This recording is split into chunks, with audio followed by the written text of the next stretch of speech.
नमस्कार विद्यार्थी मित्रांनो, आपल्या कपिल के ऑफिशियल या यूट्यूब चॅनलमध्ये तुमचं सगळ्यांचं स्वागत आहे। बघा, जे खेळाडू विद्यार्थी आहेत ते जर स्पर्धा परीक्षेची तयारी करत असतील तर त्यांच्यासाठी ही महत्त्वाची अतिशय आणि आनंदाची बातमी विद्यार्थी मित्रांनो। बघा, राज्यातील प्रावीण्यप्राप्त खेळाडूंना शासकीय व निमशासकीय व इतर क्षेत्रात नोकरीसाठी 5% आरक्षण धोरणात सुधारणा करण्याबाबत बघा हा जी आर आहे महाराष्ट्र शासनाचा। 5% जे आरक्षण आहे आपल्या खेळाडूंना त्या धोरणात सुधारणा करण्याबाबत हा जी आर आहे आणि हा महाराष्ट्र शासनाचा जी आर दिनांक 5 सप्टेंबर 2025 ला आलेला आहे विद्यार्थी मित्रांनो। बघा, या ठिकाणी राज्यातील प्रावीण्यप्राप्त खेळाडूंना शासकीय व निमशासकीय व इतर क्षेत्रात नोकरीसाठी 5% आरक्षणाबाबतचे सुधारित धोरण संदर्भाधीन दिनांक 1 जुलै 2016च्या शासन निर्णयान्वये विहित केले आहे। त्यामध्ये संदर्भ क्रमांक 2 दिनांक 30 जून 2022च्या शासन निर्णयान्वये सुधारणा करण्यात आली होती। तथापि सदर शासन निर्णयातील तरतुदीमध्ये किरकोळ सुधारणा समाविष्ट करण्याबाबतची बाब शासनाच्या विचाराधीन होती। आता बघा, हा शासन निर्णय आहे, या शासन निर्णयामध्ये काय म्हणते बघा की उपरोक्त संदर्भाधीन क्रमांक 2 अन्वये निर्गमित करण्यात आलेल्या दिनांक 30 जून 2022 रोजीच्या शासन निर्णयातील परिच्छेद क्रमांक 2 मध्ये नमूद परिच्छेद क्रमांक 5.1 संबंधित खेळाडूने करावयाची कार्यवाही। आता ही संबंधित खेळाडूने काय कार्यवाही करायची आहे यामध्ये काय या तरतुदीमध्ये खालीलप्रमाणे सुधारणा करण्यात येत आहे। बघा, या ठिकाणी आता परिच्छेद क्रमांक 5 काय आहे की संबंधित खेळाडूने करावयाची कार्यवाही आहे। साधारणपणे खेळाडूने खेळाविषयक प्रमाणपत्र मिळाल्यानंतर सदरचे प्रमाणपत्र छाननी करण्यासाठी खेळाडू ज्या विभागात वास्तव्यास आहे त्या विभागीय उपसंचालक क्रीडा व युवक सेवा यांच्याकडे पाठवायचे आहे। बघा, या ठिकाणी काय म्हणते की तुम्ही ज्या विभागात वास्तव्यास आहात त्या विभागाच्या उपसंचालकाकडे क्रीडा व युवक सेवा यांच्याकडे ते प्रमाणपत्र आहे ते छाननीसाठी पाठवायचं आहे। बघा, मात्र परीक्षार्थी खेळाडू उमेदवाराने ज्या पदाच्या निवडीकरिता 2 किंवा त्यापेक्षा जास्त टप्प्यावरील परीक्षा आयोजित केल्या जातात अशा पदासाठीच्या पूर्व परीक्षेचा अर्ज सादर करायच्या अंतिम दिनांकाआधी, म्हणजे एखादी परीक्षेला तुम्ही जर अर्ज केला असेल तर त्याची जी पूर्व परीक्षेचा अर्ज सादर करायच्या अंतिम दिनांकाआधी किंवा ज्या पदासाठी एकच टप्प्याची परीक्षा आयोजित केली जाते अशा पदाच्या परीक्षेसाठी अर्ज सादर करायच्या अंतिम दिनांकाच्या आधी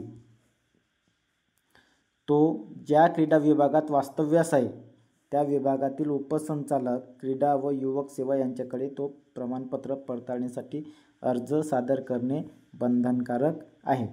तसेच खेळाडूने कोणत्या विभागातील उपसंचालक क्रीडा व युवक सेवा यांच्याकडे प्रमाणपत्र पडताळणीसाठी अर्ज सादर केला आहे हे आवेदन अर्जात नमूद करणे व अर्ज सादर केल्याची पोचपावती सुद्धा सोबत जोडायची आहे। या ठिकाणी बघा, म्हणजे तुम्ही कोणत्या विभागाकडे अर्ज सादर केला आहे आणि त्याची जी पोचपावती आहे तुम्हाला पूर्व परीक्षेच्या अंतिम दिनांकाच्या आधी तुम्हाला ते सोबत जोडणे आवश्यक आहे। उपसंचालक क्रीडा व युवक सेवा यांच्याकडून आधीच प्रमाणपत्र पडताळणी करून घेतलेल्या उमेदवारांनी प्रमाणपत्र पडताळणी अहवालाची प्रत सोबत जोडणे आवश्यक राहील। जर आधीच ते प्रमाणपत्र पडताळणी करून घेतलं असेल तर त्याची जी अहवालाची प्रत आहे ती प्रत जोडणे आवश्यक आहे। ज्या पदावरील निवडीसाठी उमेदवारांची मुलाखत घेण्यात येते अशा पदाच्या मुलाखतीवेळी संबंधित खेळाडूकडे क्रीडा प्रमाणपत्राच्या पात्रतेचा अहवाल असणे बंधनकारक आहे। बघा, या ठिकाणी तुम्ही जर अगोदरच दिलं असेल याच्यासाठी तर बघा पडताळणीसाठी जर दिलं असेल आणि तुमची पडताळणी जर झाली असेल त्याच्या अहवालाची प्रत तुम्हाला जोडणे आवश्यक आहे। आणि ते मुलाखतीच्या वेळी बघा, मुलाखतीवेळी संबंधित खेळाडूकडे क्रीडा प्रमाणपत्राचे पात्रतेचा अहवाल असणे बंधनकारक आहे। आणि खेळाडू उमेदवाराने क्रीडा प्रमाणपत्रासंदर्भात हे महत्त्वाचं आहे विद्यार्थी मित्रांनो। बघा, जर कोणतीही बनावट कागदपत्रे सादर केल्याचे आढळून आले तर अशा उमेदवाराच्या विरुद्ध फौजदारी कारवाई करण्यात येईल विद्यार्थी मित्रांनो।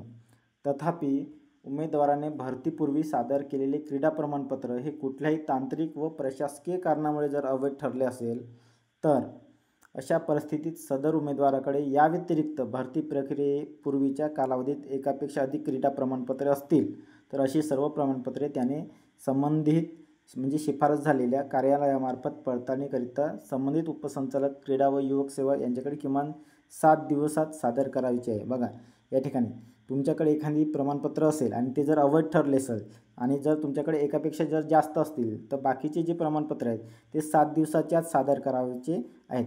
कोणाकडे तर संबंधित उपसंचालक क्रीडा व युवक सेवा यांच्याकडे.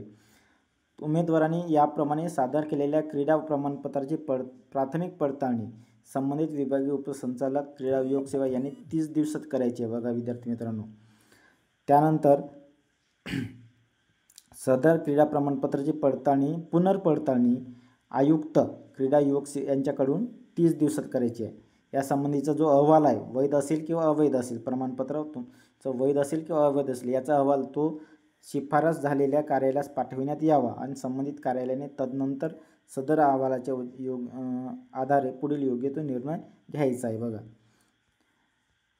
तसेच आज पावितो राज्यातील प्रावीण्यप्राप्त खेळाडूंना शासकीय व निमशासकीय व इतर क्षेत्रात नोकरीसाठी 5% आरक्षणाच्या अनुषंगाने आज पावितो निर्गमित झालेले शासन निर्णय तसेच संदर्भाधीन क्रमांक 2 मधील शासन निर्णयातील इतर तरतुदी मात्र जशाच्या तशा लागू राहतील. आणि हा जो GR आहे हा महाराष्ट्र शासनाचा GR आहे. त्या www.maharashtra.gov.in या संकेतस्थळावर उपलब्ध करून देण्यात आला असून याचा जो संकेत क्रमांक आहे हा विद्यार्थी मित्रांनो हा आहे. बघा आणि हा डिजिटल स्वाक्षरीने साक्षांकित करून काढण्यात आलेला आहे. बघा विद्यार्थी मित्रांनो, खेळाडू जे आपले स्पर्धा परीक्षा करणारे जे खेळाडू विद्यार्थी आहेत त्यांच्यासाठी हा अतिशय महत्त्वाचा GR आहे. आणि त्यांनी काय कारवाई करायची आहे, फॉर्म भरताना एखाद्या पदासाठी फॉर्म भरताना काय कारवाई करायची ते संपूर्ण यामध्ये सांगितलेले आहे. विद्यार्थी मित्रांनो, तुम्हाला जर या GRची कॉपी जर पाहिजे असेल, PDF जर पाहिजे असेल तर आपल्या व्हिडिओच्या डिस्क्रिप्शन बॉक्समध्ये एक टेलिग्राम चॅनलची लिंक दिलेली आहे. विद्यार्थी मित्रांनो, त्या टेलिग्राम चॅनलच्या लिंकला तुम्ही जॉईन व्हा आणि त्या चॅनलमध्ये तुम्हाला हा PDF तुम्हाला मिळून जाईल. विद्यार्थी मित्रांनो, हा व्हिडिओ तुम्हाला कसा वाटला आम्हाला कमेंट्स करून नक्की कळवा. आणि असेच नवनवीन स्पर्धा परीक्षेचे जे घडामोडी आहेत तुम्हाला जर पाहिजे असतील तर तुम्ही आमच्या चॅनलला लवकरात लवकर सबस्क्राईब करा. धन्यवाद.